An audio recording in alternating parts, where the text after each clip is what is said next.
Hello YouTube, it's Jason again, and I'm here with another Olympus campaign playthrough. Right now I am on the hunt phase, and it is Lantern Year 5, and so we'll be moving through this hunt phase. It's the level 2 antelope, so we'll see if we can't survive. I want to introduce the survivors I've got. So I've created a survivor. His name is Apollo. And Apollo does have one evasion. And he has that evasion from the monster grease we put on his character. He also has stone noses. So when we arrive, we'll go ahead and give him the bonuses from that. We also have Persephone. She's also a new survivor. If you remember right, we left Zeus and who was the other one we left at home? Zeus and Adam. We left them at home. But Persephone, she's got +2 evasion from equipment and +1 permanent accuracy. And I've really decked her out. She is carrying the Butcher Cleaver with her, but she can't use it unless she has high enough insanity. So we did give her a bone axe. And she does have a full set of rawhide armor. Next we have Hera. So Hera was one of our original survivors. So there's Hera. She spoke the first words, so she hasn't really been out. We're going to give her the cat eye circlet and bandages, as well as the cat gut bow. Nothing too special on her. There's no bonuses she has. She does get pounce. And lastly, we do have Eve. So Eve is one of the survivors that's been out. So she is one weapon proficiency away from sword proficiency. She does have a bone blade. She does have a founding stone. She's got cloth leggings. Her only negative is she does have that -1 strength. But we're taking her out with the antelope because she does have 9 insanity. So that's good. None of the other survivors right now have insanity. And Eve is also leader, meaning that during the hunt phase we can go ahead and use her her courage or her understanding. Once per hunt phase, you may inspire another survivor. They use your understanding and courage to resolve a hunt or story event. So she does have 3 understanding and 3 courage. So we'll go ahead and take her out. Hopefully she can lead the others to victory. So without further ado, let's go ahead and get started.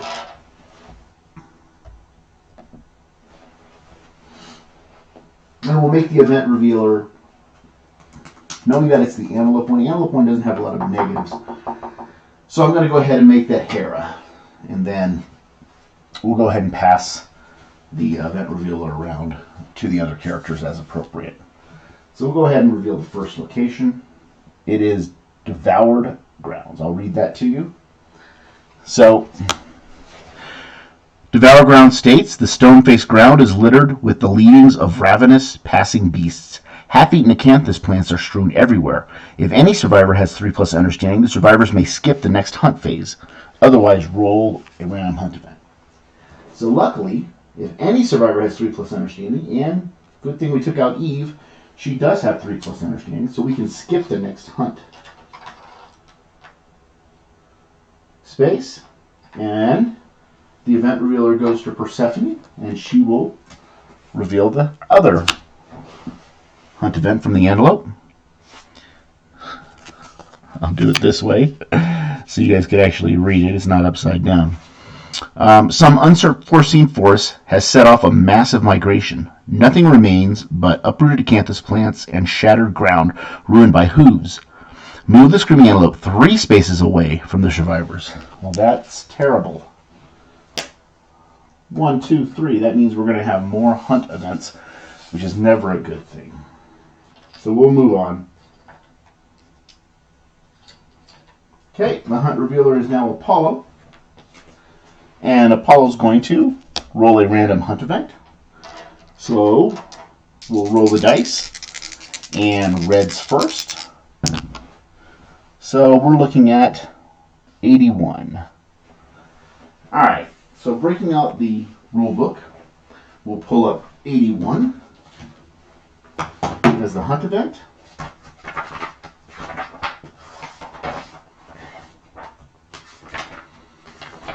And let me read this to you. Field of Arms. The survivors carefully tread along the back of a massive sleeping monster. Instead of fur, it has elongated arms, several of them twitching to whatever dream the great beast is in the midst of. The survivors don't disturb the monster's deep sleep and cross without issue. I think that's a good idea. If any survivor has a sickle, well, I don't, they gingerly remove some tough skin from one of the arms and gain a high basic resource. Well, I wish I would have brought a sickle, but I can't make one yet. So we'll go ahead and move on to the next space. The hunt revealer will end up being Eve. Let's see what we got. It's another roll random hunt event. So we'll go ahead and roll. 71. Let's see what 71 brings us. Probably nothing but woe and misery. Found relic. Amidst the endless stone faces, the event revealer notices an unusual object on the ground. The event revealer investigates and rolls a d10. Oh, well, Eve will investigate. She has prepared from courage, so that doesn't give her anything. And tinkerer from understanding, which doesn't give her anything. If she had explorer, we could use that. But Eve will go ahead and roll a d10. Okay. And here it is. Oh, it's a 1. That's terrible. You find a weathered purple stone with a swirling texture. It is shockingly heavy. Mesmerized by the stone, you hide it from the other survivors. Gain the secretive disorder and -1 movement token from lugging the stone around. Well, that's awesome. So Eve's down to 4 movement.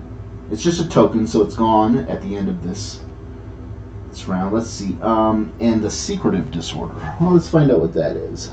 I think I've had it before in a past game, but I can't remember what it does right now. So let's take a look. Secretive. I think it's she can't go on a hunt phase every other time she returns. Let me take a look. Alright. Secretive. You love secrets so much, in fact, that you pretend to have many. When you are a returning survivor, you quickly become preoccupied with your own affairs. You must skip the next hunt to deal with them. Okay. So, I guess she's going to be skipping hunt phases every other time she goes out. Not horrible.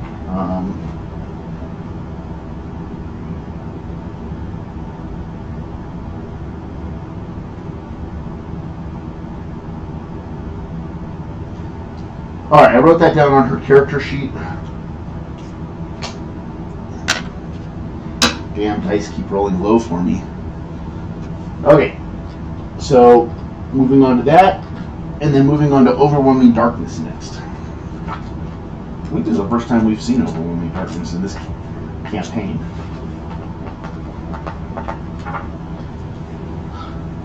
Okay, Overwhelming Darkness. Okay, let me read you what it says. All survivors must determine their paths and walk them simultaneously. Insane survivors walk the path of the insane. If no other path applies, walk the path of the doomed. Survivors with 3+ courage walk the path of the brave. So Eve has a leader. So let's read leader. Whenever you encourage a survivor, they gain +1 speed token until the end of the round. Once per hunt phase, you may inspire another survivor. They use your understanding or courage and courage to resolve a hunt or story event. Okay, so I can use that once. So one of the characters can do that, and I think we're going to choose Persephone to use courage. That'll allow her to walk the path of the brave. Eve will walk the path of the brave, and the other two are going to have to walk the path of the doomed. So we're going to go around clockwise. We're going to start with Hera, who's going to walk the path of the doomed. Roll a d10. It is a 2. A pall of doom falls over you. gain -3 luck tokens for the duration of the showdown. I'm guessing she won't be critting anything. So Hera's not critting anything. Okay. Persephone is going to walk the path of the brave. 6. A massive whale swims overhead. Your guts quiver with the booming cries. You vomit in fear, but keep a brave face. Gain -1 evasion token. After this event, all other survivors gain a survival from your bold display. Well, that bites. We're at max survival, so that doesn't really matter. Okay, Apollo is going to walk the path of the doomed. 9. Resolute, gain +1 insanity and +1 courage. Well, that's not so bad. That's his first courage, and he does get an insanity, which is good because he doesn't have any insanity. And finally, we've got Eve. She's going to walk the path of the brave. That's an 8. With your lantern held high, you cut a path through the teeming darkness. Suffer 1 event damage to your arms. So she's at light injury, actually. She has no arm armor. Okay, so that was overwhelming darkness. And now we're going to move on. So the event revealer is back to Hera. Hera will reveal this event. Grazing field. Acanthus leaves sprout from the crevices in the stone ground. The survivors spend time gathering and eating the small leaves. Each survivor may heal 1 hit location of their choice, restoring all injury levels and armor points. If any survivors have sickle, they gain a fresh acanthus. Okay. Really, I should get a sickle. That's the second event that requires sickle. But Eve can heal her injury she took to the arms. And nobody else has taken any injuries. And then at the bottom of this, it says, roll a random hunt event. Great. So red's first. 23. Let's find out what 23 is. Probably nothing but woe and misery. 23. Clean water. Well, that doesn't sound bad. The survivors pass a forlorn fountain in the shape of a lion's mouth. A stream of crystal clear water flows from its mouth. Each survivor consumes the water, gaining +1 survival and +1 courage. Oh, well, that's good. So let me mark that courage right away.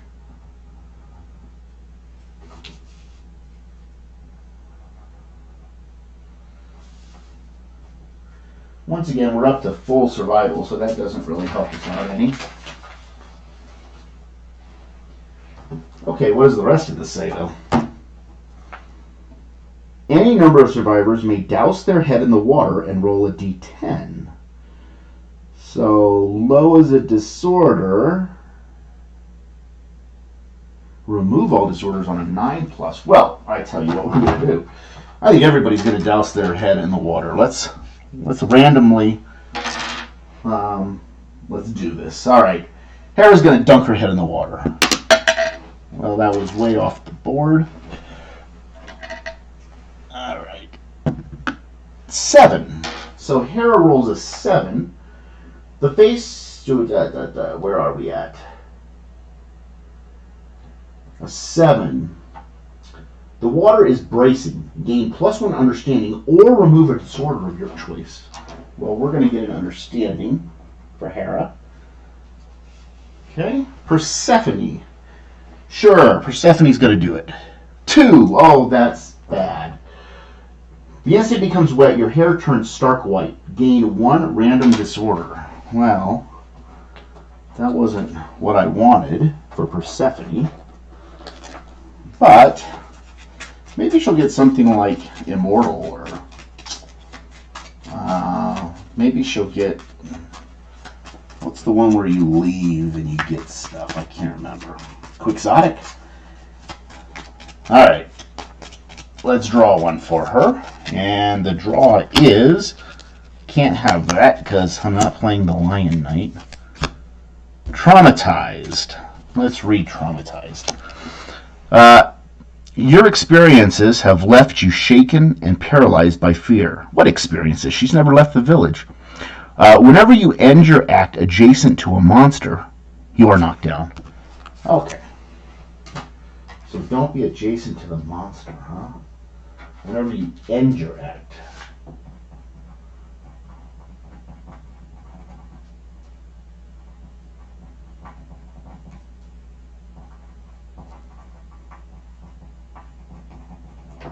Well, maybe we're going to give her the bow next time she goes out.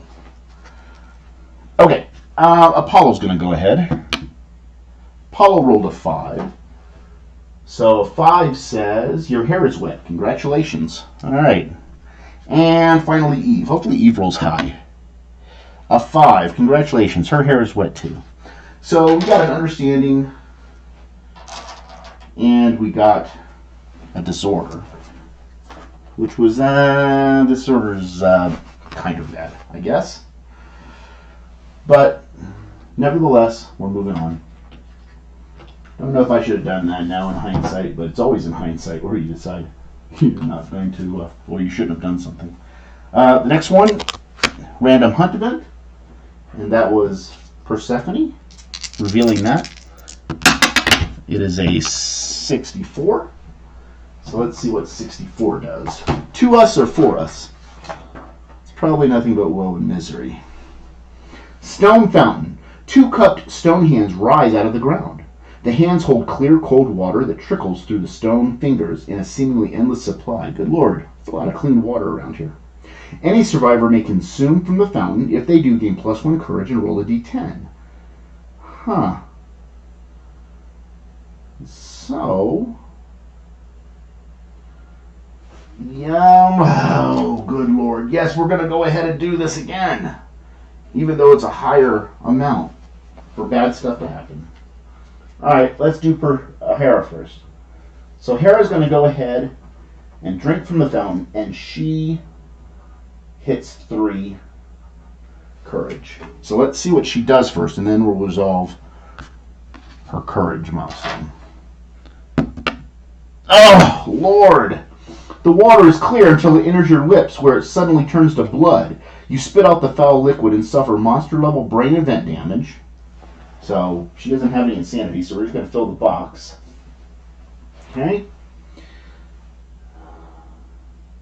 If you have the hemophobia disorder, you also suffer monster-level event damage to the body as you vomit violently in disgust. I don't have hemophobia. So basically, I just drink blood. Great. Not a big deal. Would you trade 1 courage and hit a milestone so that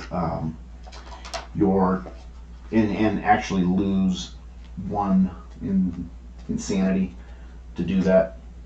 Or 2 insanity, but I could only lose 1. Probably. So let's read the bold. In a single moment, your perspective changes profoundly. The triumph was the hunt phase. Expect the unexpected. You are prepared to face any mind-bending trials at the moment's notice. When others may falter, you forge ahead, meeting the journey head-on. Gain the following ability and roll on the table. Prepared. Prepared. When rolling to determine a straggler, add your hunt experience to your roll result. Roll a d10. So let's see what Hera gets off this chart. It's an 8. Gain +1 permanent strength. Okay. All right, Persephone. Let's go ahead and drink from the fountain also. A 5. It's refreshing. But she does get the +1 courage. And she gets some refreshing water. So she gets +1 courage. She's only at 2, though, so she doesn't hit a milestone yet. Okay, and the next one is going to be Apollo. So Apollo does hit the courage milestone and becomes bold, but first let's see what happens to him. Okay, great. So he loses monster level damage. He has 1 insanity. The monster we're fighting is level 2. So we fill in the box. And we are 1 away from brain trauma on 2 characters already. So he gets the bold event also. So he also is prepared when it comes to being a straggler. And we roll a d10 on the bold chart to see what he gets. 7. 7 is +1 understanding, so that's his first understanding that he's got. And lastly, we're going to have Eve drink from the fountain. So she gets +1 courage. She is at 5 courage. And 5, it's refreshing. Okay, so not too bad. I think I would do that every time. The event revealer ends up being Apollo now. We'll move forward and reveal this one. So, Stampede. A thunderous boom approaches. The survivors may hide. If they do, move the quarry 1 space back. Otherwise, all survivors gain a courage, and the event revealer rolls a d10. Alright, let me look real close. A 1 is bad. A 2 is bad. Through 7. 8, 9, 10, we start the showdown immediately. So we're not going to hide. So it says, all survivors gain 1 courage, and then the event revealer rolls a d10. So let me give everybody a courage first. So now Persephone has hit the milestone. Okay, we'll do bold in a second because this all happens at the same time. The event revealer rolls a d10. Okay, so the event revealer is Apollo. He'll roll a d10. Oh, jeez. Okay, 1. Trampled. All survivors suffer 2 event damage to a hit location. Okay. So Hera's going to suffer 2 damage to her body. So she's at 0 armor on the body. Persephone's going to suffer 2 damage to her head. She's at 0 armor on the head. Apollo's going to suffer 2 damage to his foot. So he's already at heavy on his legs. And lastly, Eve is going to suffer 2 damage to her foot. So she's at light injury on the legs. Okay. And as we stated, Persephone gets bold. So she is prepared. I hate getting courage milestone on the hunt. Because there's better things. Matchmaker is better, Stalwart's better, Prepared is like the worst, and I'd rather get courage on the showdown, but that's okay. And so he'll roll on the bold chart, and he gets a 3. And 3 on bold is gain 1 speed token for the next showdown. We may need that because of all the horrible things that have been happening to us. So Persephone's got, she does have -1 evasion, but now at least she has +1 speed, but she is our traumatized person. So maybe many times we'll be standing her up. Okay. Moving forward. The event revealer is going to be Eve. Eve reveals this, and it's roll a random hunt event. So we'll go ahead and roll. Red being first. 14. Oh, almost the dreaded 10 roll. 14. Chance encounter. The survivors encounter a bewitching barefoot waif with soot-covered feet. If you already rolled this event on this hunt, or if the survivors are insane, all survivors are insane, she turns her back and disappears into the darkness. Roll again on the hunt event table. Nope. Otherwise, exclaiming wildly at the survivors, the woman's presence fills everyone with the alien feeling of hope. All survivors gain +1 courage and +1 understanding. Good Lord. +1 courage and +1 understanding. So Hera goes to insight.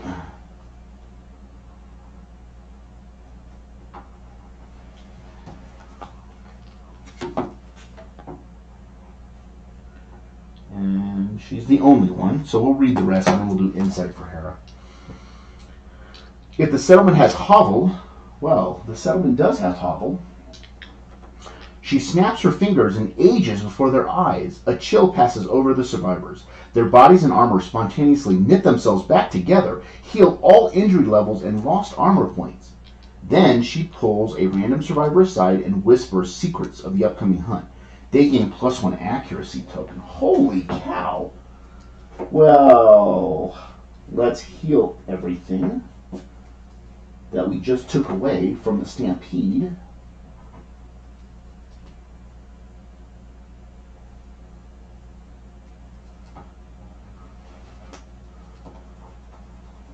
Okay, and it's just armor and injury levels, right? Heal all injury levels and lost armor points. So is the injury level the brain injury? It is. But there's no armor points because that's insanity. Okay. Good. And she whispers secrets of the upcoming hunt. A random survivor. Okay. So starting with Hera, 1, 2, Persephone 3, 4, Apollo 5, 6, Eve 7, 8. Reroll 9s and 10s. I'm wasting all of my 9s and 10s. 1, 2, 3, 4. So Persephone gets a +1 accuracy token.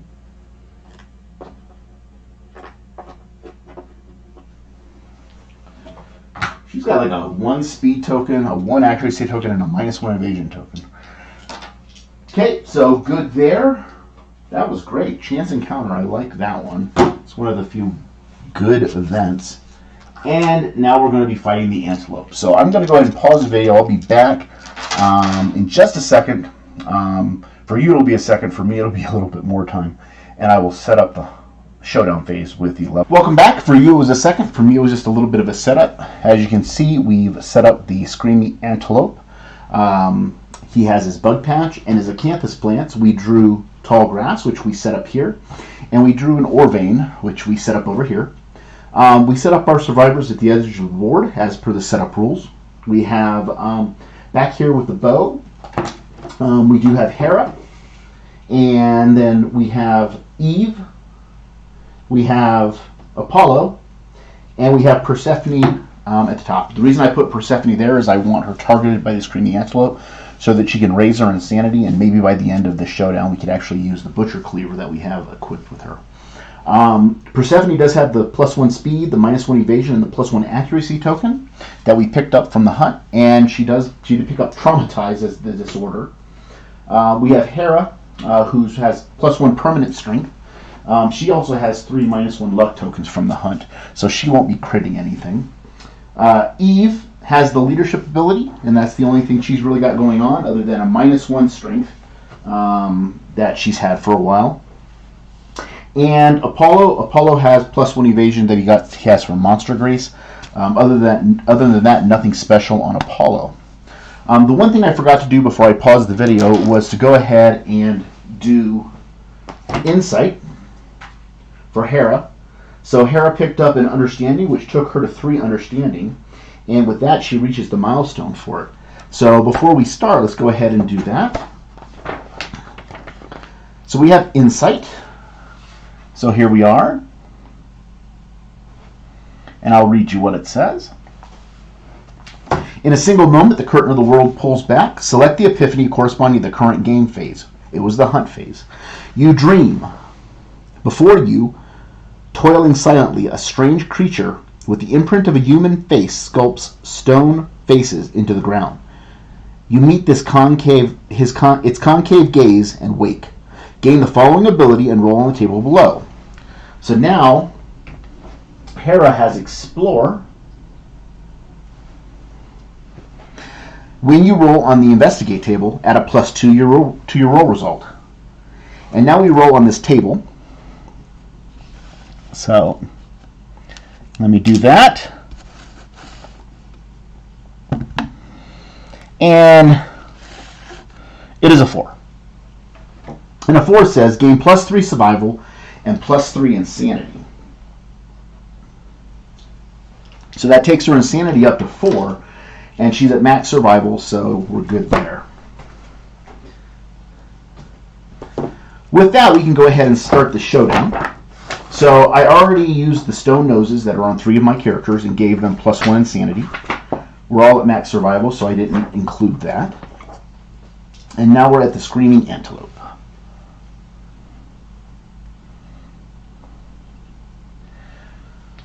I'll read that to you. There once was a fearsome monster that was trained by the hand to be a steed for the goblin. However, upon smelling its new master, the monster's mind shattered and it ran into the unknown, foaming at the mouth and biting the noses off the stone-faced floor.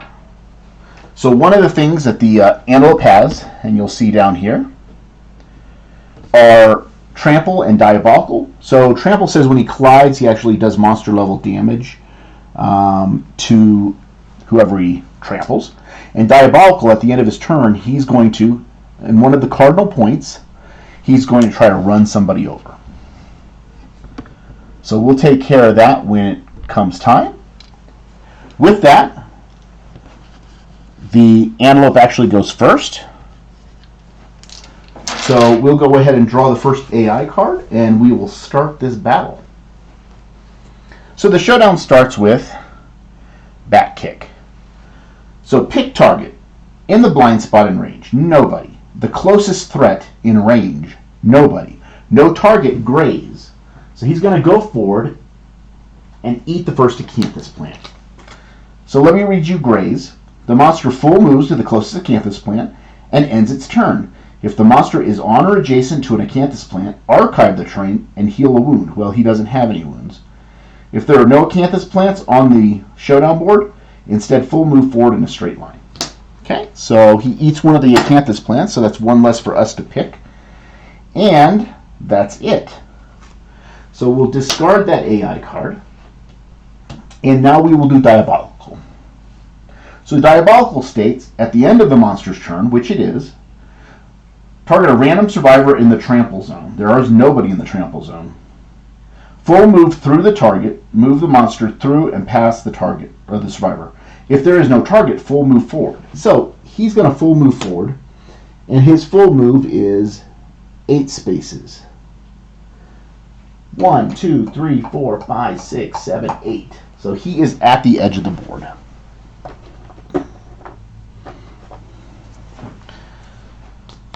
I just put +1 speed and +1 damage token on the antelope just so I don't forget, because he is a level 2 antelope, and he does have a toughness of 10. So let's see what we can do. So fortunately, he's right next to Persephone, because Persephone is traumatized. So if she ends her act by the antelope, she gets knocked down. So right now what she can do, she can attack it, and then she can move, so she doesn't end her act next to the antelope. Now Persephone does have +1 speed and +1 accuracy, and she is attacking with the axe. She has a +1 accuracy naturally also, just to let you know. So she's sitting at a +2 accuracy with the bone axe. The bone axe is a 6+, she needs 4 pluses to hit. So that is 2 hits. And we'll pull the hit locations now. There they are. So you have the delicate inverted knee. If you hit with a club or a shield, you clobber the monster, you gain +2 luck. So there's no negative to that. We'll do that first. Oh, no, we won't. Because the other card is Restless Eye. So the screaming antelope's massive eyes glisten with human-like fear. If the attacker is insane, which she is not, cancel all hits and end the attack. Otherwise, the attacker suffers 1 brain damage. Well, that's not good. So Persephone's down to 0 on her insanity, but she does get to try to wound. So she has a bone axe, which is a strength of 3. It's got a toughness of 10, and so we need 7s to actually wound the monster. So here we go. So that's 1 wound on the monster. So I take an AI card and put it in the wound stack.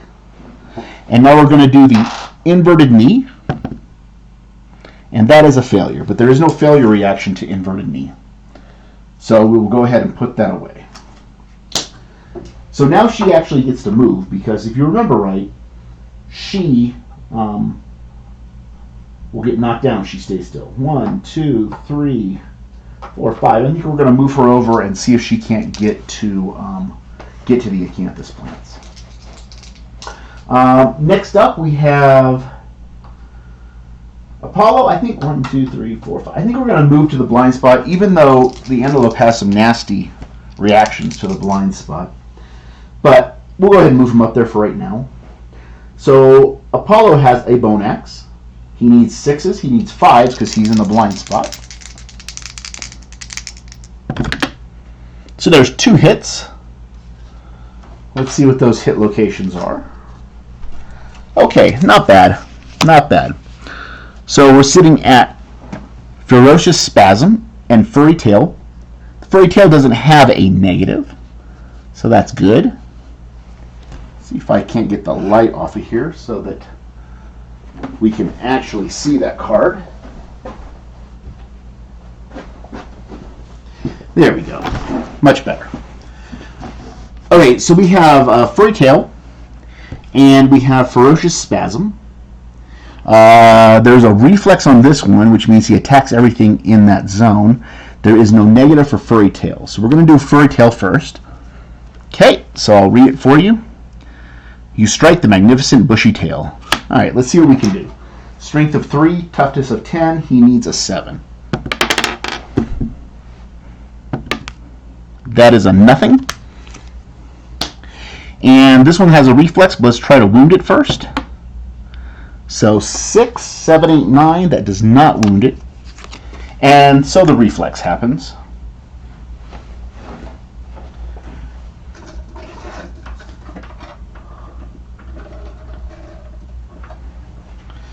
Okay, and the reflex is the screaming antelope frantically attacks everything around it. Zone of death, one at a time. Target each survivor in the zone of death and perform basic action.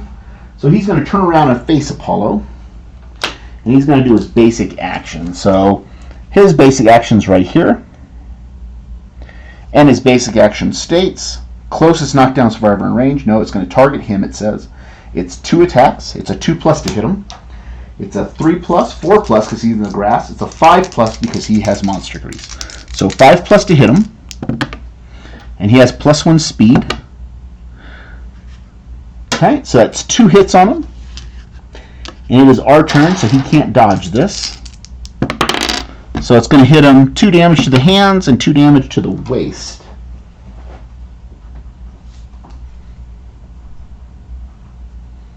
So he has a light injury on the waist and a heavy injury on the arms, and he does get knocked down.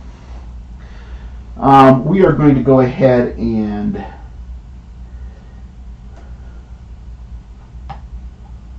we're going to move up 2 with Eve. Okay, so Eve has the bone blade. She needs a 6+ to hit the antelope. No problem. Well, it is a problem, but we'll see what she does. Okay, so she's going to need a 6. So there's 2 hits. Perfect hit, but it doesn't give her anything. So we'll pull the 2 hit location cards. And there they are. So you got Restless Rump. It does have a reflex. And then Restless Shank, which also has a reflex. So the Restless Rump, the reflex states, turn the monster to face away from the attacker and full move forward in a straight line. So he's going to run away. And the wound on this one states, roll a d10 for each monster currently in the monster's survivor in the blind spot. On a result of 3+, they brutally back kicked and suffer 3 damage. Okay, so there's nobody in the blind spot. So we're going to do this Restless Shank first, and then we'll do Restless Rump. Okay, so it is a strength 2 weapon. She has a -1 permanent strength, so she actually needs a 9 to wound him. So we'll do the Shank first. Nothing. And now we'll do the Restless Rump. Nothing.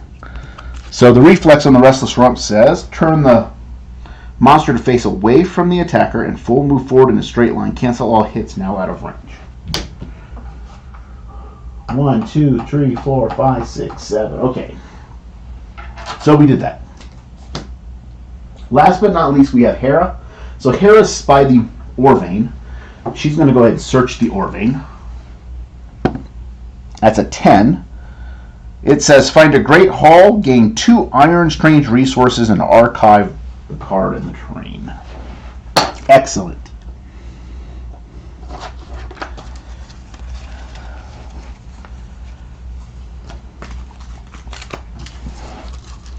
So here we go. I have the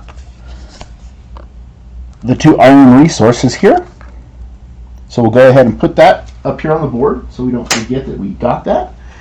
And now she actually gets to move. So Hera will move 1, 2, 3, 4, 5. We'll get her closer so that she can possibly use her bow. Okay, and with that, that's the end of our turn. So it is the monster's turn. Wait a minute. Okay. So it is the monster's turn. And so the monster controller transitions to Apollo. And we're going to pull an AI card for the antelope's first action. So we've got Ravenous. So Ravenous states, the closest survivor with consumable gear in range. So, 6. Does Apollo have? Yes, Apollo has monster grease. And it is 1 attack, which will be 2 because he's got a speed of +1. It'll be a 2+ hit. After damage, the Screaming Antelope consumes 1 gear in the target's gear grid. Well, that's terrible. But since he doesn't have any waist armor anymore, he can eat that cloth and it really won't do us any harm. So let's go ahead and do that. So he turns around and he's going to go 1, 2, 3, 4, 5, 6. Okay? And now he's going to attack Apollo, who's sitting on the ground. He still gets his +1 evasion and the +2 for being in the grass. So it's a 2+, 3+, 4+, 5+ to hit him. So there's 2 misses. Well, that's awesome. Good for us. And then it says after damage. So since there was no damage, there was nothing for this card. Okay? And now the Screaming Antelope is going to do Diabolical. So 1 through 5, he's going to come here south, and he's going to try to bowl over Eve. 6 through 10, he's going to go the other way. So 5, he's going to come down here and do Diabolical. Okay? So this is a trait card.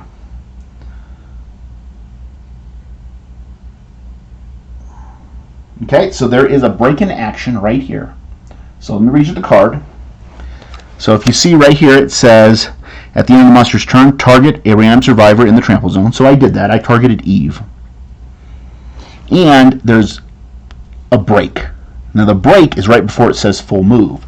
So what we're going to do is we're going to use dash for Eve and go 1, 2, 3, 4, 5 so that she's out of range. Okay, so Eve is down to 3 survival.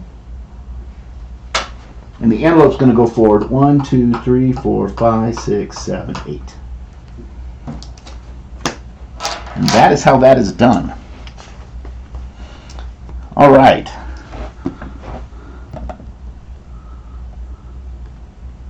So give me just a second.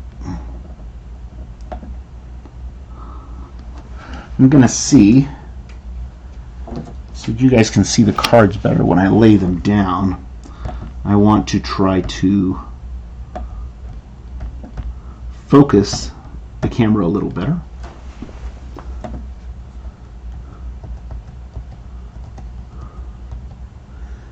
Looks like that's the best we're going to do. Let me adjust the sharpness on this.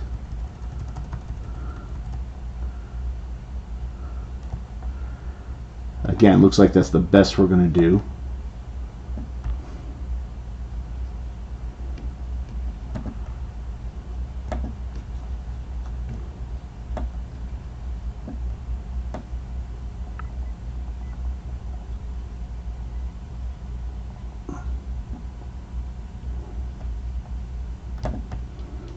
Okay, sorry about that. Still a little blurry, but we're going to proceed on with that.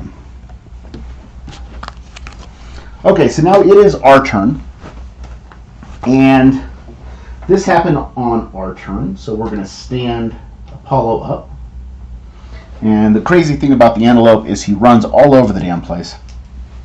And so hopefully you can get some people to attack him.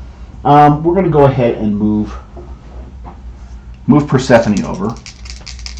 And Persephone is going to go ahead and search this acanthus plant. So that is a 9.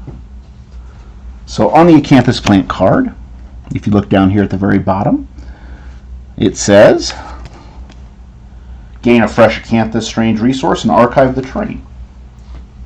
Done. And we'll get a fresh acanthus.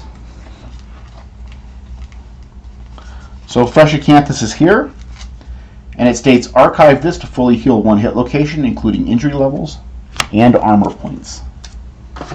So excellent. We'll give that to Persephone. We're going to go ahead and move Apollo. Apollo's going to do the same thing. He will search the acanthus. That is a 5. Find something tasty and consume it. You gain +1 survival. Apollo has full survival, so it really doesn't do anything for him. And now we're going to try to attack this antelope. So 1, 2, 3, 4, 5, not moving, and Hera's got the bow. So Hera's going to shoot with the bow, and she needs 7s to hit the screaming antelope. 2 misses. And that's all she can do. And so now we're going to go ahead and use Eve. So Eve's going to run up. She needs 5s to hit the screaming antelope where she is. So there's 2 hits on the screaming antelope, a 10 and a 7. Here's the 2 cards. I'll read them and then put them up for you to see. Restless muzzle. If you hit with a club or shield, okay, there's no negative to that. Giant mouth. If there's a reflex. If attacking with a melee weapon and the roll is a 1 or a 2, it consumes your weapon. Archive the tray of the gear and cancel the attack. If attacking with fist and tooth, you suffer dismembered arm. So we're going to do the restless muzzle first. Okay. And she has a strength weapon of 2. She got a -1 permanent strength. So she needs a 9 on the restless muzzle. That is a negative. And she's also going to need a 9 on the giant mouth. And that is a negative. It wasn't a 1 or a 2, so the reflex doesn't take place. Oh, it's hard to hit this thing. Well, it's not hard to hit this thing. It is hard to wound this thing with a toughness of 10. But we'll see what else we can do here. Alright, so it's in a monster's turn. Monster controller goes to Eve. And we get our first card, which is Great Kick. I'll read it and then put it up again. Pick target, random survivor in blind spot. Well, that is Eve. He moves an attack. If target is adjacent, turn monster so target is in the blind spot. Okay. It is 4 attacks, 3 damage apiece. Holy cow. So we are going to have to, we're going to have to move Eve because I cannot have her not be in the grass at least. 1, 2, 3, 4, 5. Okay. So we moved 5 after the target, and now he's going to move here, and he's going to put her in the blind spot. And now he's going to try to kick her. So Eve used another survival. Okay. And now he's going to attack us 5 times. This is a devastating card. It is a 2+ to hit, a 3+, 4+, 5+ for Eve. So 5+, looking for low numbers. So 3 hits. Okay. And the locations for those hits are the head, and foot. Here we go. So she's going to dodge one of the heads. She's going to take the foot, which is a heavy injury to her. And she's going to take the head, which becomes a roll on the severe injury table.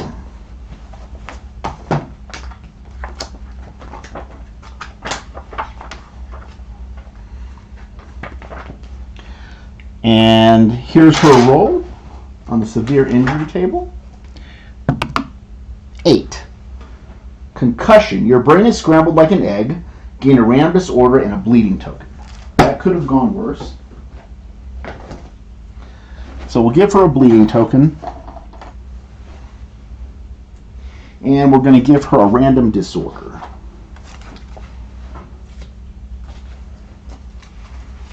Let's give the disorders a... Oops. Let's give this disorder deck a quick shuffle.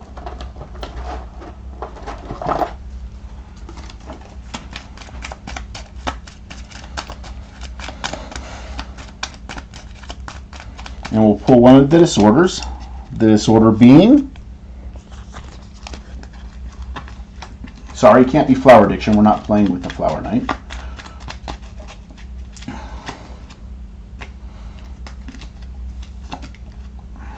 It is squeamish. Okay, so I'll read you squeamish. You cannot handle bad smells. You cannot depart without stinky gear in your gear grid. If a status or effect would cause you to become stinky, you lose all survival. Alright, so she's squeamish. Not the worst disorder possibly get. There are much worse disorders than squeamish. It's one of the weaker disorders, so I think we'll take that.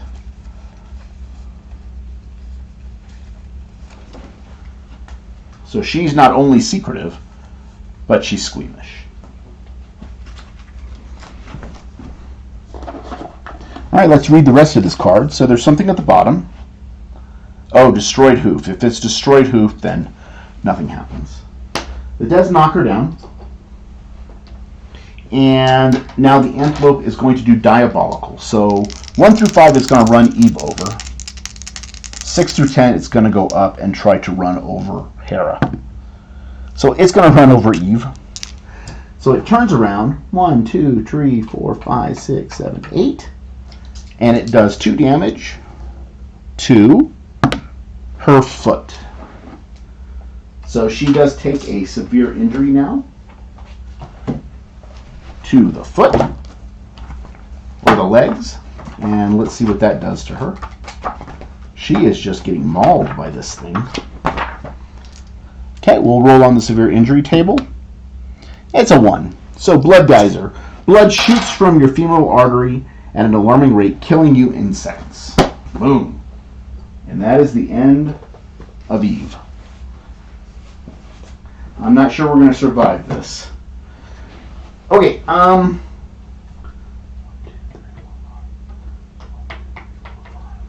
here we go. So Persephone's going to come up. She has the bone axe. The bone axe is a 6+ to hit. She has a plus to action. It's a 4+. She's in the blind spot. So it's actually a 3+ to hit. So there's 3 hits on the Screaming Antelope. And of course, wouldn't you know it, right when we think we might turn the tide of the battle, it's the trap. The Screaming Antelope panics, its undermouth unleashing an inhuman wail. It bucks wildly and leaps into the air. The attacker is doomed. All survivors adjacent to the monster suffer 2 brain damage per monster level. Knockback 5, so 2 brain damage is going to go right to, it's going to send her right to brain trauma. So let's take care of that right now.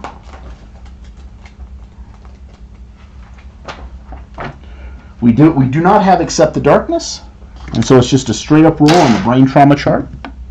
It's a 4. Flee, you are knocked down and suffer knockback equal to your movement towards the closest board edge. Okay. Gain 1d5 insanity. So there's 3 insanity. At least now she can use the butcher's cleaver. I don't know if that was fortunate or unfortunate. The attacker is doomed. All adjacent survivors suffer 2 brain damage per monster level. So that was 4. That took us right into brain trauma. Knockback 5 and are knocked down. Well, the brain trauma took us to the edge. And we're already knocked down, so we're good. The monster lands on its belly and begins to slide on its teeth. Turn the monster directly away from the attacker in full move.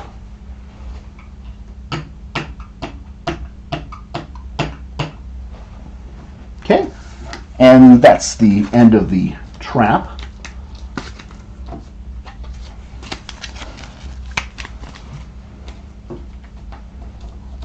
So again, that was pretty vicious. But now we can play a game of tag. We can get away from the screaming antelope and force him to come to us in a spot of our choosing. So we got to be very careful about how we do this.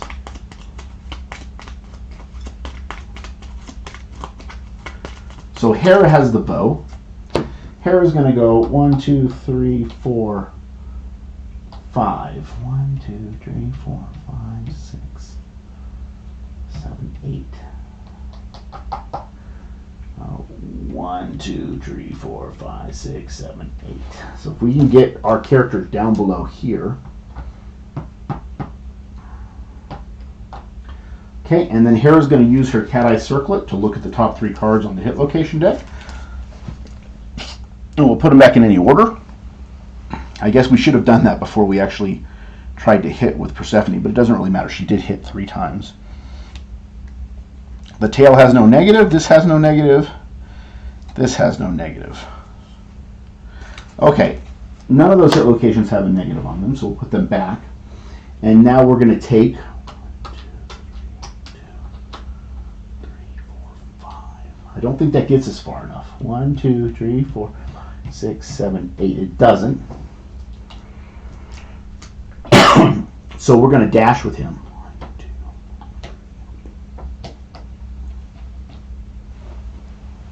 Okay, so that's what we do. Apollo uses one of his survival. He's down to 3. And now it is the screaming antelope's turn. So we'll pull an AI card, and that AI card states back kick. Blind spot in range. Closest threat in range. Nobody. Graze.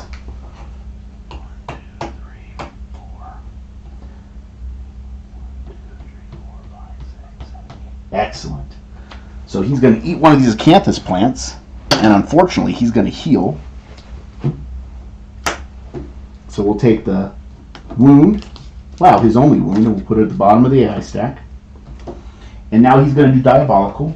So there's nobody in the cardinal points, so we'll turn him so he eats the acanthus this way. 1, 2, 3, 4, 5, 6, 7, 8. Okay. So he moves down 8, and he's just 1 away from bowling over Apollo. At the end of our turn, we'll stand up.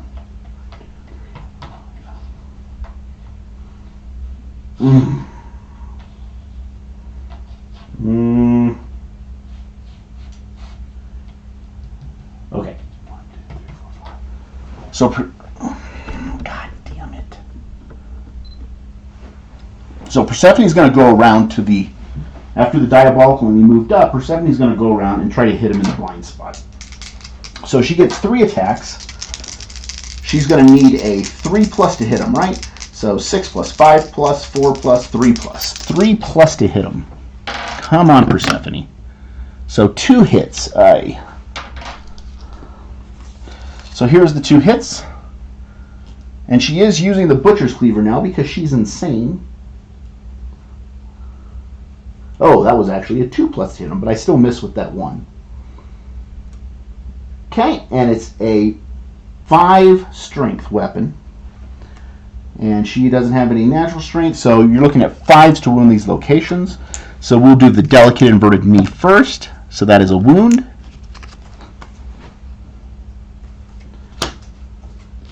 And now we'll attack the furry throat. That's a 9. So that is another wound. So there's 2 wounds. Apollo is now going to come across. Well, he's actually going to stay there. He's going to attack twice, and then I think he's going to try to get that bug spot. So 2 bone axe strikes. He needs 6s to hit. 2 misses. He'll go over here. And now we have Hera with the bow. She will go ahead and shoot twice. She needs 7s to hit. There's 1 hit on the Screaming Antelope. It is the Furry Tail. There is no negative. It is a Strength 3 weapon. She has a Strength 1 naturally. So she needs a 6 to wound it. That is a crit, but it's not a crit because she has -3 luck tokens. So it's just a wound. That is unfortunate. And now our turn is done. Yes, our turn is done. Traumatized, so Persephone at the end of her act is going to actually fall over. Traumatized.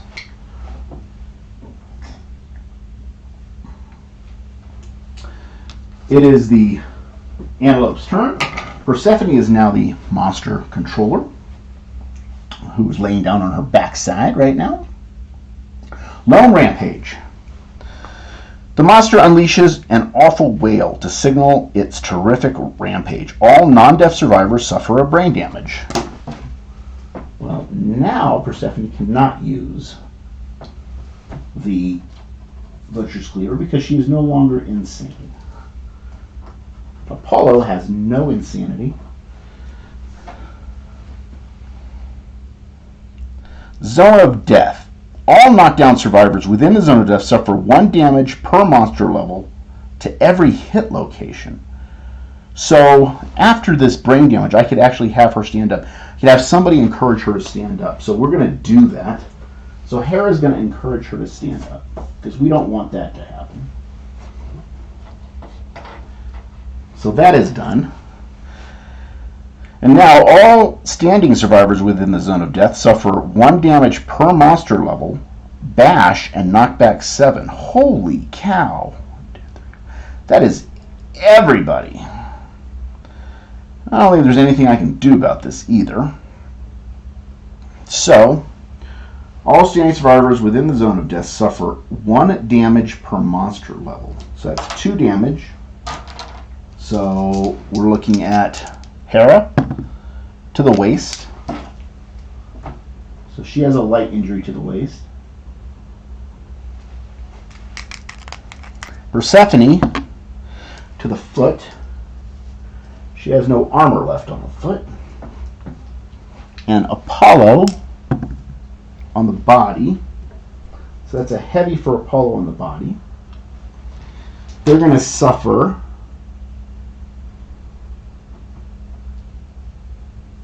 bash and knockback 7.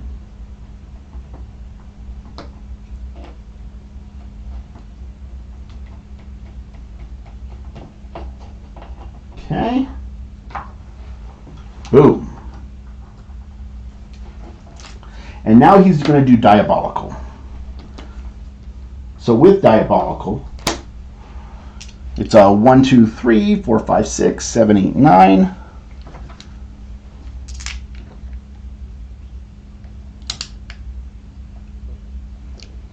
Yep, okay, so 1, 2, 3, 4, 5, 6, 7, 8, 9. 1, 2, 3, 4, 5, 6. He's going to turn around. 1, 2, 3, 4, 5, 6. And boom. 1, 2, 3, 4, 5. Okay. And that's going to be 2 damage to Persephone's hand. So she has no armor on the hand. And at that point, that's the end of the monster's turn. He did knock us down on his turn, so there's no standing us up. So now it's right back to his turn. So his turn states, Stomp and Snort. Random survivor in range. That is only Persephone. He's going to intimidate the target. The screaming antelope begins to stomp and snort excitedly. A gurgled moan sounds from its undermaw, or undermouth. Turn to face the target and roll a d10. Okay, roll a d10. 5. On a 4+, the target suffers 1 brain damage per monster level. So she has no insanity left. She only had 2. Okay. And is knocked down. She's already knocked down. She can't be knocked down again. In addition, if the target is insane, they suffer knockback 5. No. So that's his AI card, and she's the only one in the trample zone. 2, 3, 4, 5, 6, 7, 8.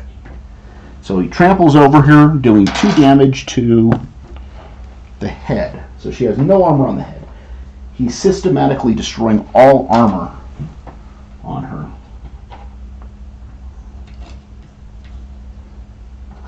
Okay. Everybody else is so far away from this antelope. It's crazy. Well, if that's the case,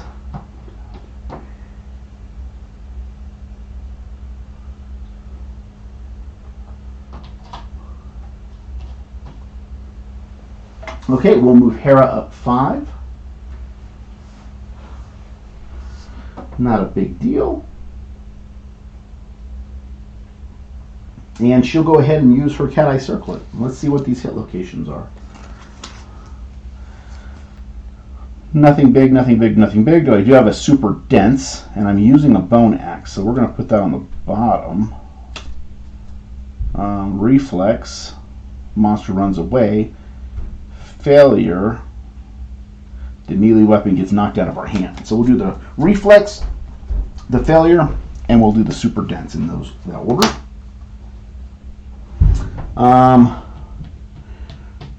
Apollo's going to go 1, 2. He's going to dash. So he's down to 2 survival. And he's going to search this vermin resource. A 7. And so on a 7 it states, gain 1 random vermin resource. Archive the terrain.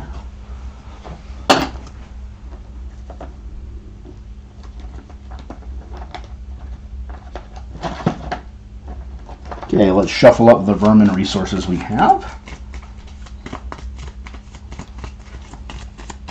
We'll pull one of them, and it ends up being the crab spider.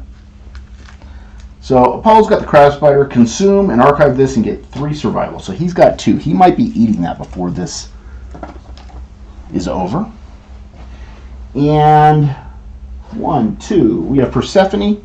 She's going to come up. She has to use her bone axe because the cleaver can only be used if you're insane. So we're going to go ahead and use the bone axe. It's 3 attacks because I have +1 speed. And I need a 6, 5, 4, 3. So I only miss on 1s and 2s. I really need to miss one of them. Of course not. I hit all 3 of them. But we know what they are. We'll do them in this order. Okay, so the first one is going to be the Restless Rump. And it's a strength of 3. She doesn't have any natural strength, so she needs a 7 to wound the Screaming Antelope. That is a reflex. It says, turn the monster face away from the attacker and full move forward in a straight line. Cancel all hits. Okay. And now we're going to go ahead and go 1, 2, 3, 4, 5 with her, and she'll dash. She does have rawhide armor set, so let's see if she keeps the armor. Or survival, she does. And that is the end of our turn. Monster controller goes down to Apollo. Oh, wait a minute, no. Apollo did the one where we had to skip our turn. And so we're down to Eve.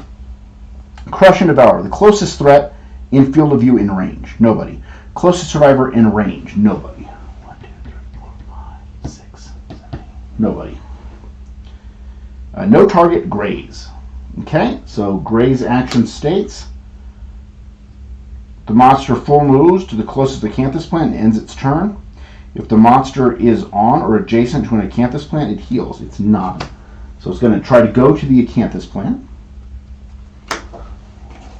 1, 2, 3, 4, 5, 6, 7, 8. Okay, and it's going to diabolical. 1, 2, 3, 4, 5, 6, 7, 8. Okay, so now it's really far out of range. Once again, 1, 2, 3, 4, 5. let's see where it can go to. 1, 2, 3, 4, 5, 6, 7, 8. So if we can be here, 1, 2, 3, 4. 1, 2, 3, 4, 5, 6, 7, 8. Yep. If we can be there, then we could kind of lure the screaming antelope. Or we could lure him this way. 1, 2, 3, 4, 5, 8. Okay, so we just need to get her here. That's what we'll do. And we'll go ahead and look at these three with her cat eye circlet. -2 toughness, that's a good one. And if we wound, we could get a brain damage or an insanity. This is the one where it consumes your weapon, if it's a melee weapon. We'll put that on top. Maybe we'll try to shoot it with a bow first. And this is the one where he turns to you and tries to run you over. So we'll put that second. Maybe we'll hit twice with the bow. We got to start taking some chances. Believe in the god of luck here. 1, 2, 3, 4, 5.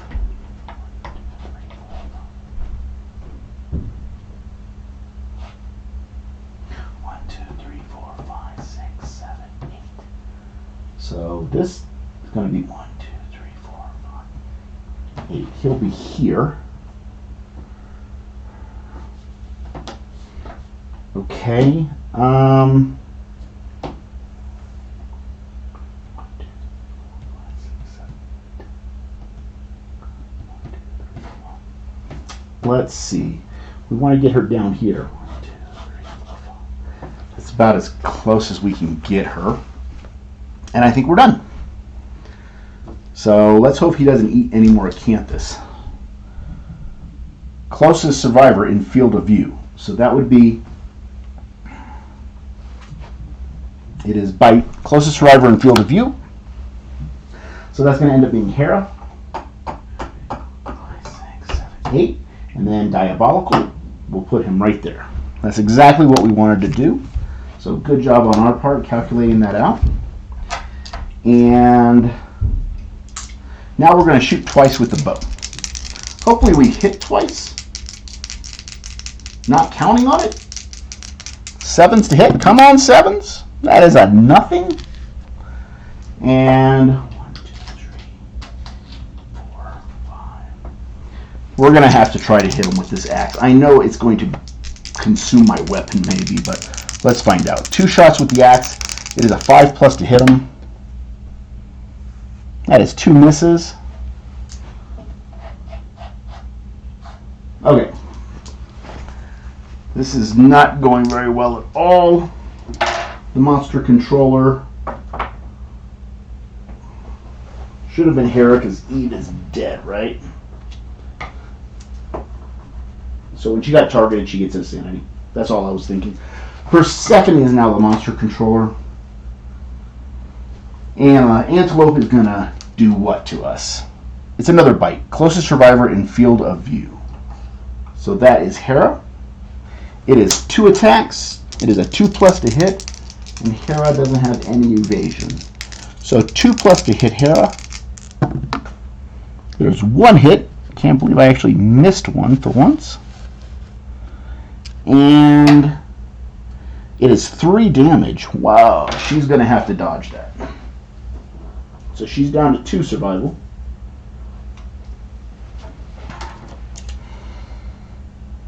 Okay. And now he's going to try to Diabolical. 1 through 5, he's going to go up and try to run over Apollo. And 6 through 10, he's going to try to run over Hera. So it's Hera. 2, 3, 4, 5, 6, 7, 8. Okay, knocking her over and doing 2 damage to her body. So she has 0 on her body. And now it's our turn.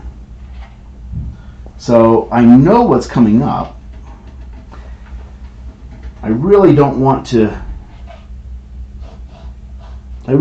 have Persephone break her axe. She's got 3 attacks. If she hits with all 3, she's gonna trigger that super dense location, but we have no choice. It is a 6+, 5+, 4+, 3+ to hit. 1s and 2s miss. There you go. There's 2 hits. Alright, so the first one is a -2 toughness, and if I wound it, she either gets a brain damage, which will take a brain trauma to her, or she gets an insanity. The other one, it tries to run her over if I wound. But it turns to face her, it'll go the opposite direction. That is not a good thing. So let's do the -2 toughness one first. It is a 3, 4, 5. Okay, so I need a 5 to wound the Screaming Antelope. Of course I did not do that. Why would that even come into my mind? The next one, that is a wound, of course, so I'll take a wound. And it says, turn the Screaming Antelope to face the attacker and full move forward in a straight line. 1, 2, 3, 4, 5, 6, 7, 8.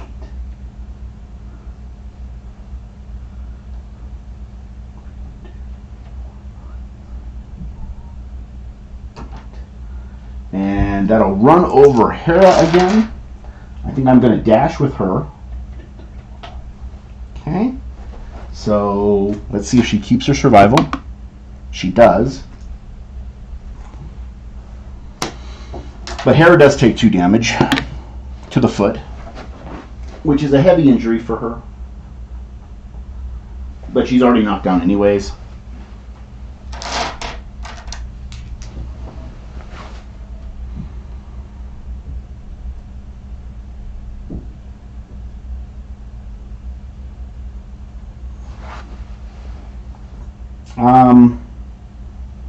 And Persephone's going to encourage, so let's see if she keeps her survival. No. She's going to encourage Hera to stand up. And Hera's going to shoot twice in the blind spot. So she needs 6s to hit the Screaming Antelope. There's 1 hit, which triggers that super dense location, doesn't it? What happened to that super dense location? I don't know where it is. Giant Mouth. So there's a reflex. Oh, this is the one where it consumes the weapon, right? If it's a melee weapon, which it's not. So with a strength of 3, 4, she needs a 6 to wound. That's an 8. This box is not in view. There it is. An 8. Just to make sure you guys know I'm not cheating. And so that does a wound. And now the reflex says if attacking with a melee weapon. I was not, so we're good to go with that. And now Apollo is sitting here. So Apollo's going to go 1, 2, 3. He's going to attack in the back of this beast. He needs 5s to hit. There's 2 hits. Okay, the Restless Back. There's no negative to this. And this is a failure. It says, if Giant Maw snaps shut, if you are adjacent to the monster, you must spend a survival to react quickly or suffer 3 damage. Okay, no big deal. So let's go ahead and do this one. So it's a strength of 3 weapon. So he needs a 7 to wound. That is a not wound. So there was no negative to that one. And there's a 7. So there's no failure reaction. He just wounds. And believe it or not, we've made it to the AI stack of the Screaming Antelope. I really wish I had Inner Lantern at this point, so I could surge a ton. But I do not. So we'll mix up the AI cards. Do we cut the deck? We do. 1, 2, 3, 4, 5, 6. He still has 10 life, so we've done like not much damage to him at all. How much have we done? 5? 6? 6 wounds to him. And it is his turn. The monster controller is Apollo. And the card is Back Kick.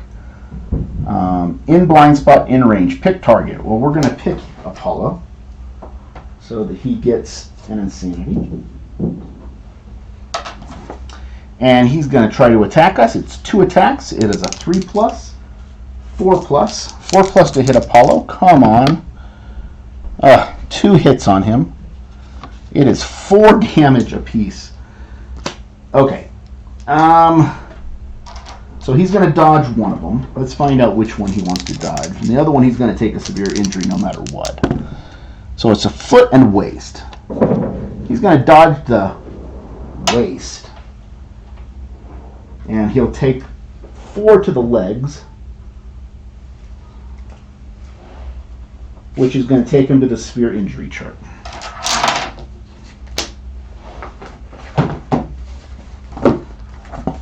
So severe injury on the legs. It's a straight up roll.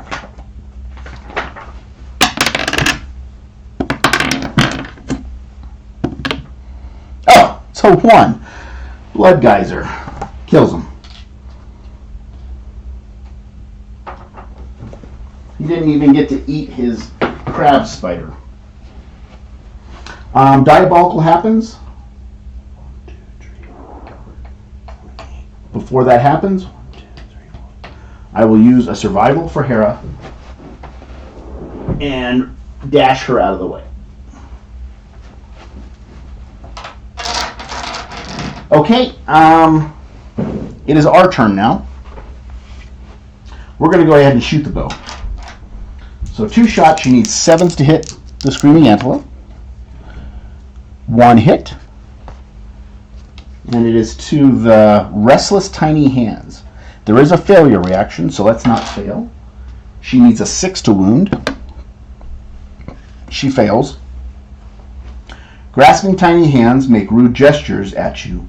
Startled, you get +1 insanity and lose your composure. Spend an action to regain your senses before you can attack again. Okay, so she's up to 5 insanity. And she has to spend an action to attack again. So we'll hold off on that. And Persephone's going to come up. 3 attacks. She needs 3s to hit. That's 3 hits. Getting close to that trap, I'm sure. There is a first strike. It says, the Screaming Antelope's massive eyes glisten with human like fear. If the attacker is insane, cancel all hits. No, I'm not insane. Oh, of course, it is the trap. Why was I even looking any further? The attacker is doomed. All survivors of the monster suffer 2 brain damage per monster level. So that takes her into brain trauma. So let's see what happens to Persephone.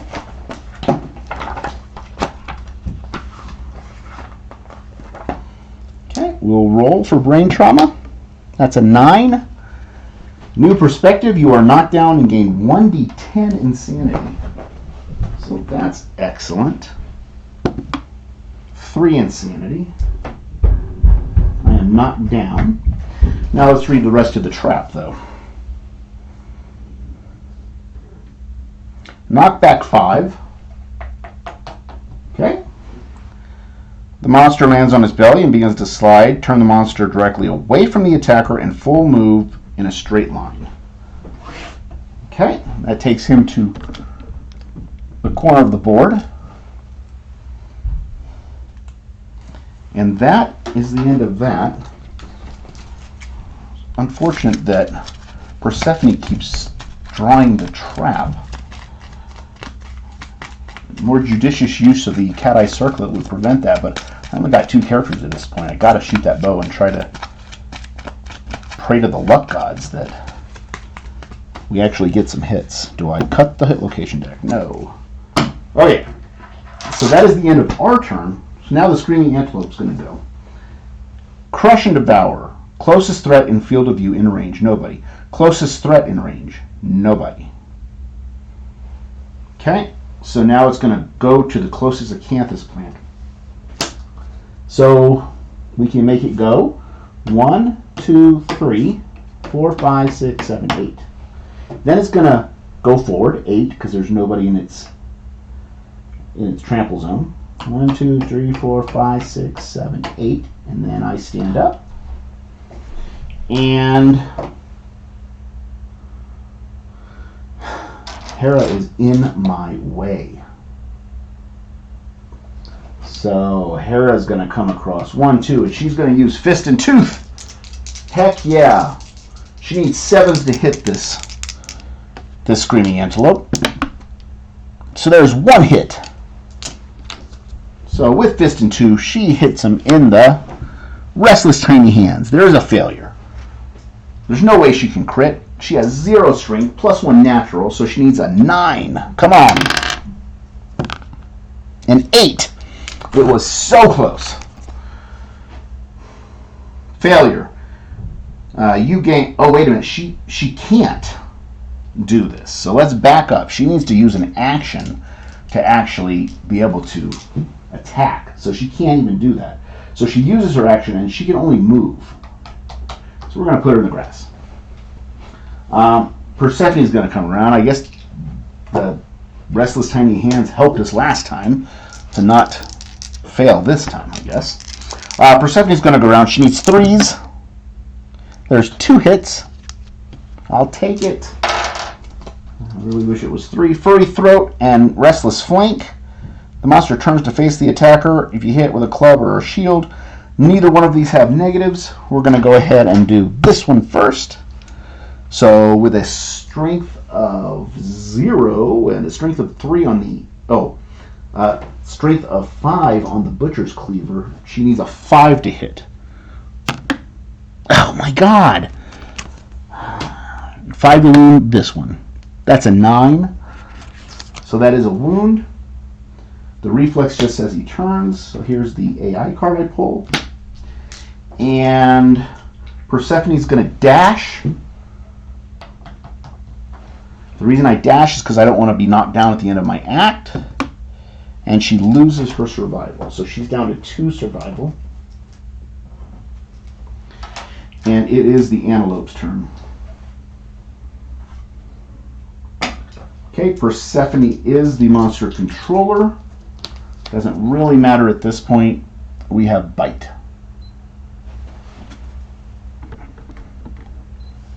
So Bite says, closest survivor in field of view. That would be Hera in the grass. It is 1 attack, which is 2 because of the +1 speed. It is a 2+, 3+, 4+. 4+ to hit Hera. 2 hits on Hera. It is 3 damage to these locations. Whoops. 3 damage to the foot and the hand.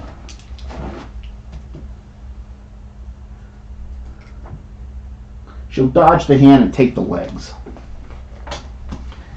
So the legs is going to give her a severe injury. Watch I roll a 1 again. It's happened the last 2 times I've rolled on this chart for legs. 7. 7 states, torn muscle, your quadricep is ripped to shreds. You cannot dash until the showdown ends. Skip the next hunt and gain a bleeding token. Okay, so I will skip the next hunt phase. Hera will. And that is that. It was already at heavy, so I didn't fill in the box. And I don't believe the severe injury says I get knocked down. So everything I've read online says that if you don't fill in the box, which I did not, you don't get knocked down. You just suffer whatever is on the severe injury table. If your quadricep is ripped to shreds, you cannot dash, skip the next hunt, gain a bleeding token. So we are good.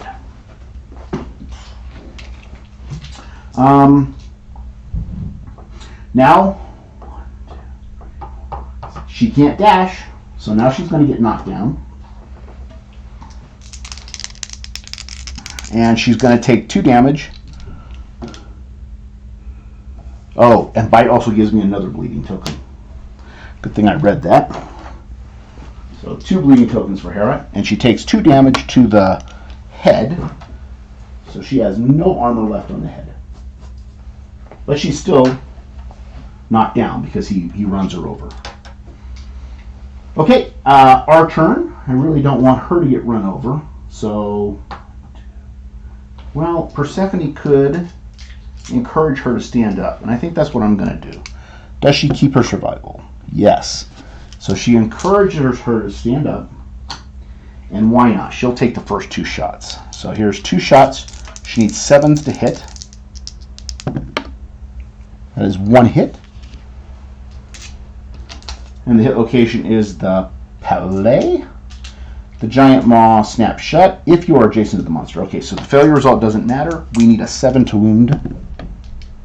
That is not a wound. And Persephone.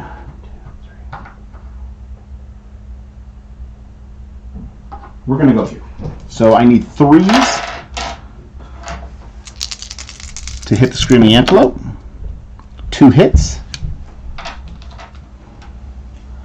Of course, it's the trap. Doomed. All survivors adjacent to the monster suffer 2 brain damage per monster level. So she doesn't have any insanity, and she gets brain traumatized again. So going into the brain trauma chart, this is where Accept the Darkness would have been much better than Collective Toil, which I took. But I took it randomly, so... God damn it.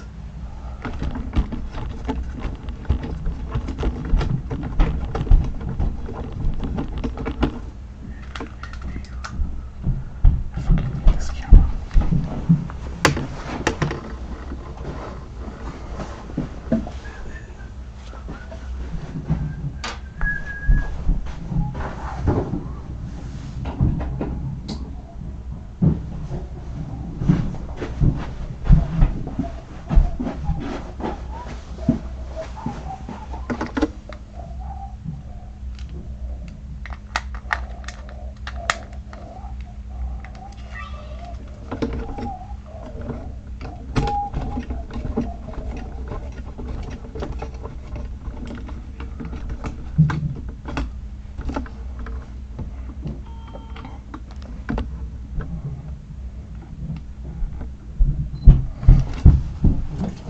Okay, so on the brain trauma chart, we'll roll a 10.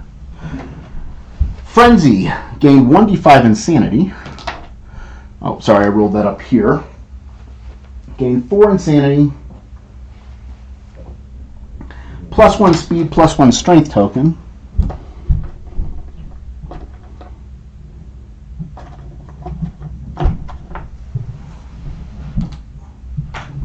Okay, and I can't use weapon arts or survival or anything else. Knockback 5 and knockdown. Okay, and the monster lands on its belly, sliding on its teeth. Turn the monster, move full move. 6, 7, 8. Okay, and actually, yeah, we'll move him up there. He might be able to get to an acanthus plant, but at least he can't get to us. Alright. And it's the monster's turn. The controller is Apollo. Oh, sorry, Hera. And it's Stomp and Snort. Random, survivor, in range. Nobody. No target graze.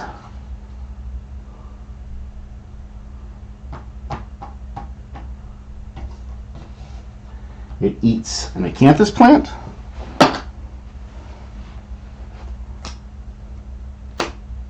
It heals a wound. It comes down to run us over. 2, 3, 4, 5, 6, 7, 8. It's going to run over Persephone. And it's going to do 2 damage to, come on, her hands. And that's heavy for Persephone, which she's already knocked down, so no big deal. And we stand up. Now let's see if Persephone can actually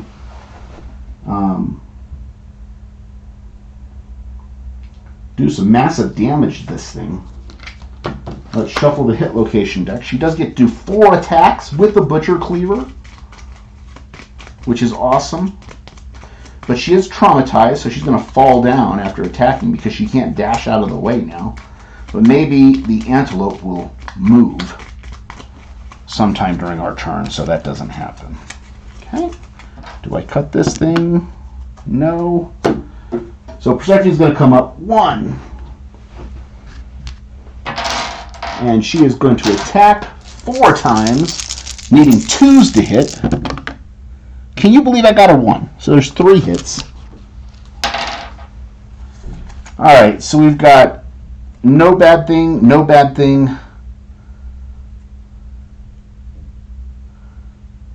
And a bad thing. Okay, so we'll do it in this order. We'll do the restless back, the delicate inverted knee, and then the palate. It's a strength 5 weapon. She's got a +1 because of the frenzy. Alright, so she needs 4s to wound. So we'll go with this one first. Aye. Nothing. Gah. 8. Well, at least we didn't fail with this one because there's a failure reaction on that one. So there's 1, and then she gets knocked down because she's traumatized. 2 shots with the bow from Hera. She needs 7s. 1 hit. There's a reflex. It just turns to face the attacker. That is a crit. It's about time I got a critical wound. Oh, I can't crit with Hera because she has -3 luck tokens. Stupid. So it's just a wound. Okay. And reflex is it turns to face the attacker. So done. The monster controller is now Persephone. And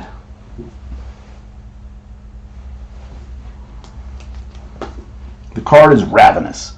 Closest survivor with consumable gear in range. That is Persephone. So Persephone gets targeted and gets an insanity. She's at 5. 2 attacks, 2+. 3+ to hit her. There's 1 hit. It is 3 damage to the head.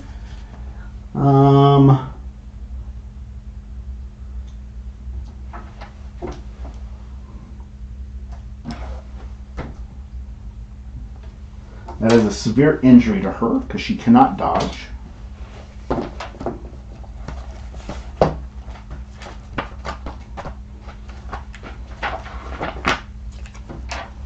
Come on, we need a high roll. High roll. 9. Shatterjaw. You drink your meat through a straw. You can no longer consume or be affected by events requiring you to consume. You can no longer encourage. This injury is permanent and can be recorded once, gain a bleeding token. Alright, there are worse things than not being able to talk. So Shatterjaw it is.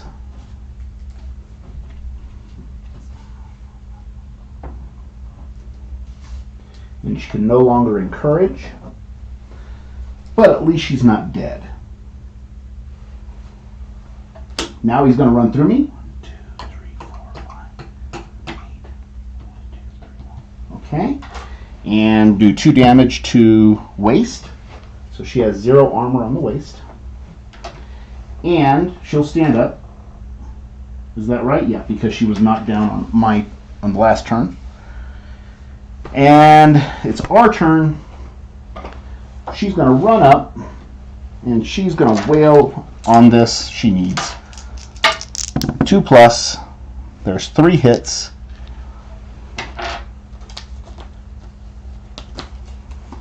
Okay, the hit locations are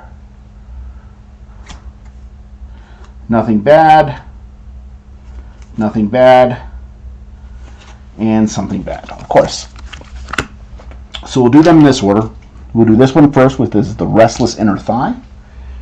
She has a 6 strength total, so she needs a 4 to wound. God dang it! She needs a 4 to wound. That is a wound. Okay, and this says, if you hit with a club or shield, no. Okay, and the last one, that is a crit.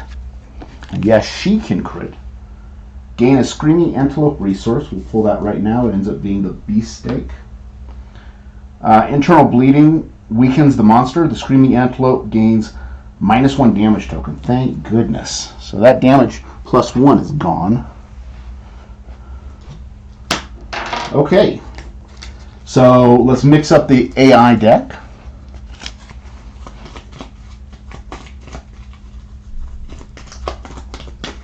Let's take a look to see if hair is in range.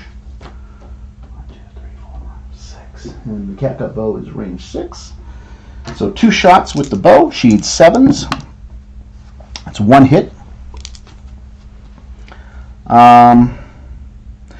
If the attacker is insane, cancel all hits. She is insane, so we cancel all hits. It is now the monster's turn, but before we do that, I think Persephone is going to eat the fresh acanthus. So fresh acanthus states that if I eat this, I heal all hit locations, or fully heal all hit points in one location, including armor points. So we're going to make that my head. So we're back up to 2 armor on the head, and we'll archive the fresh acanthus. Persephone is now a monster controller. Ravenous, close survivor with consumable gear in range. And that is her. So she gets another insanity. She's up to 6. Oh, she's knocked down too because she's traumatized. Forgot about that. It's 1 speed, so it's 2 speed because he's still got the +1 speed token. It's a 2+, 3+, 4+ to hit Persephone, 4+ to hit her. 2 hits. Damages to the body, 2 to the foot. So 0 armor on the body and a heavy on the foot, but she can't be knocked down again. 1, 2, 3, 4, 5. Okay, and she's going to take 2 more damage, hopefully to the head location. Come on, head. Waist. So that's a heavy to the waist. But it's the end of his turn. We stand up. She's going to run up again with the Butcher's Cleaver.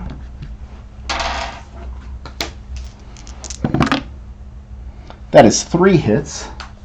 It's always when I get the 3 hits that I get the trap, but not this time. So we've got this one.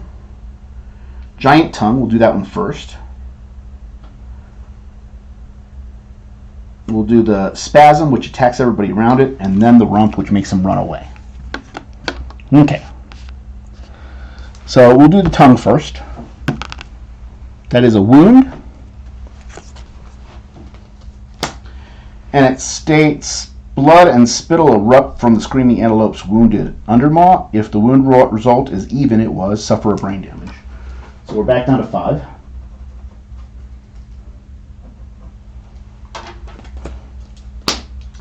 Okay. And the Ferocious Spasm, that's a failure. The Reflex says the screaming antelope frantically attacks everything around it. 1 at a time, target each to do a basic action. Okay. So his basic attack is 2 attacks. It's a 2+, but that means it's 3 attacks, and it's a 4+ to hit her. 3 hits on her. Oh, did I do 2 damage? 1 damage to the waist. My apologies, because he got rid of his damage token. So it's 1 damage to these 3 locations. Foot, head, foot.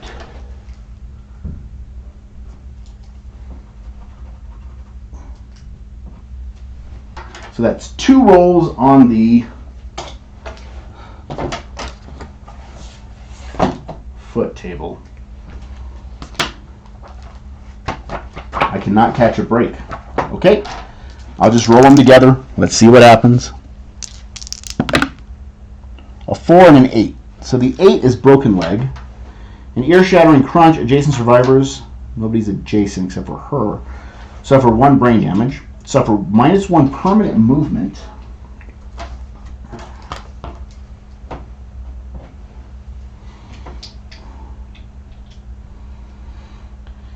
And gain a bleeding token. That's her first one. Next one says 4. Lose a leg. You suffer -2 permanent movement and can no longer dash. Gain a bleeding token. Okay.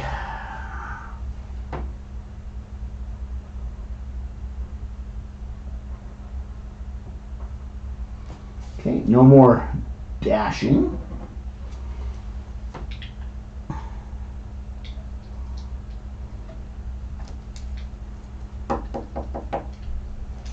And she's a -3 movement. Wow. I'm not even sure if she's ever going to get to be beside the antelope ever again. Okay. Well, that was hell of unfortunate. She's traumatized. I would be too after that. And now Hera's going to shoot her bow twice. One hit with the bow. It is furry throat. So let's crit this. No. The monster controller is Hera.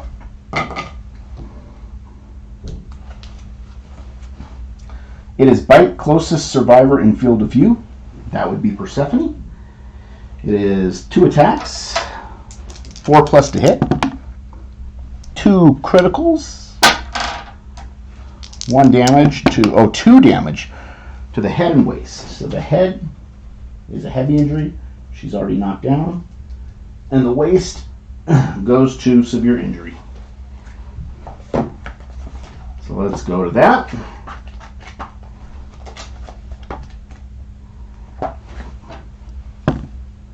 A 3 on waist. Bleeding kidneys. 2 bleeding tokens. She is 1 bleeding token away from death. 1, 2, 3, 4, 5, 6, 7, 8. Oh, well, no, she's not, because bite says gain another bleeding token. So she's dead, and the monster will run forward like that. So we have Hera out there with just a bow, which she's doing terrible with. And this monster's got 4 life left. Okay. Well, let's go ahead and shoot that bow. She needs a 7 to hit. 1 hit. There is a failure result on Restless Hoof, but let's see if I even need to do that. Of course I do. Failure. If attacking with a melee weapon. Okay, so I'm not, so we're good. And Stomp and Snort. Random survivor in range. Well, that is Hera.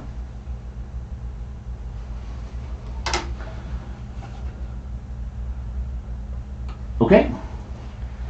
And sorry, turn to face him. On a 4+, I suffer brain damage. I do. And that's done. And is knocked down. That's excellent. In addition, if I'm insane, knockback 5. Done. And he's going to run forward. 8. Maybe I'll do that again. Okay. We'll draw an egg. Oh, Stomp and Snort. He actually did do it again. So here we go. Stomp and Snort one more time. Turn to face the target. See what's going to happen.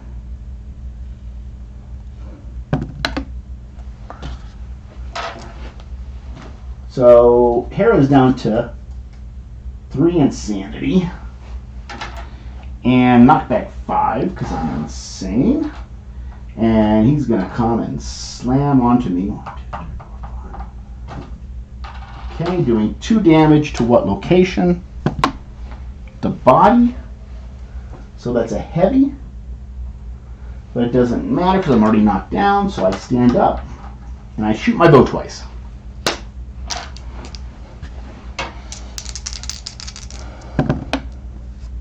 Two misses. Screaming Antelope will attack me. Closest with consumable gear, nobody. Closest survivor, yes. So it is 2 attacks. It is a 2+ to hit me. That's 2 hits. 2 damage to the body and the waist. I'll dodge the waist, which is my last survival. But the heavy, right, not the heavy,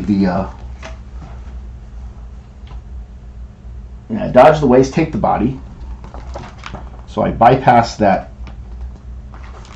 knockdown box, unless this tells me I get knocked down, or unless it kills me. 3, bleeding. Gain 2 bleeding tokens. I'm at 4 bleeding tokens, but at least it didn't knock me down. She will. Oh, he's going to run through me. So that's 2 damage to my hand, or 1 damage to my hand. I'm sorry. Gotta remember these things.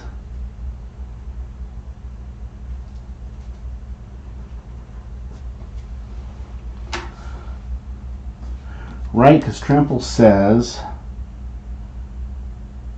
when the monster collides with survivor, they suffer damage equal to the monster's level. Oh, nope, it is 2 damage to my arms, which knocks me down. Okay, and the monster will attack me because I can't do anything right now. Closest survivor in field of view, that's me again. It's 2 hits, it's a 2+ to hit her. 2 1s, holy cow. Totally missed me, and then you're going to run me over anyways. So we're looking at 2 damage to my foot. So that's a severe injury on Hera.